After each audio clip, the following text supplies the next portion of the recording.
Então, olhando um pouquinho mais de perto, do lado direito a gente tem ali o esquema, né, que a gente chama de esquema de dados, que é a especificação das classes, está escrito na linguagem Express, né? Então eu tenho aqui, por exemplo, como é que o computador lê isso aqui e entende tudo aquilo que a gente está falando aqui. Ele entende lá que quando começa com um entity aqui, né, termina com um entity, tudo que está aqui entre um entity e um end entity diz respeito à classe IFC Wall. Então, entity IFC Wall significa que eu estou declarando que existe uma classe IFC Wall, né, e que possui esses atributos todos aqui. Então, tem lá o Global ID, tem o Owner History, tem o Name, Description, dois pontos e aqui os tipos, né, de cada atributo, né? Então, quando o computador ele olha lá aquele arquivo step, ele vê lá IFC Wall e os atributos, ele sabe que aquilo ali é um objeto da classe IFC Wall que possui aqueles valores nos seus atributos, né? Os atributos são exatamente na mesma ordem que aparece no esquema de dados. Portanto, se você conhece esse esquema de dados aqui, né?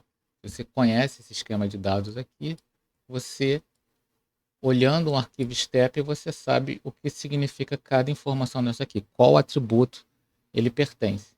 Comparando ali com o nosso diagrama de distância, né, que a gente vai utilizar porque ele aparece muito na especificação, lá na página da BuildSmart. Então, toda vez que vocês forem procurar uma classe nova, alguma coisa assim, vocês vão sempre dar de cara. Às vezes, nem todos eles estão com esse diagrama, mas é muito comum você ver esse diagrama.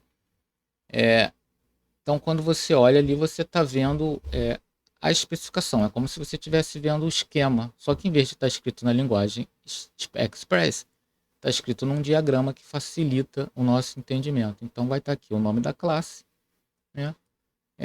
Preto se ela for concreta, cinza se ela for abstrata, e aqui todos os seus atributos, com as suas cardinalidades. E no arquivo step você vai ver também aqui um ID do arquivo, como eu falei, a linha, né, para identificação do objeto.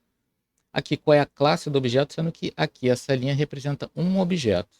E aqui esse diagrama representa uma classe, né? Eu posso ter vários objetos da mesma classe.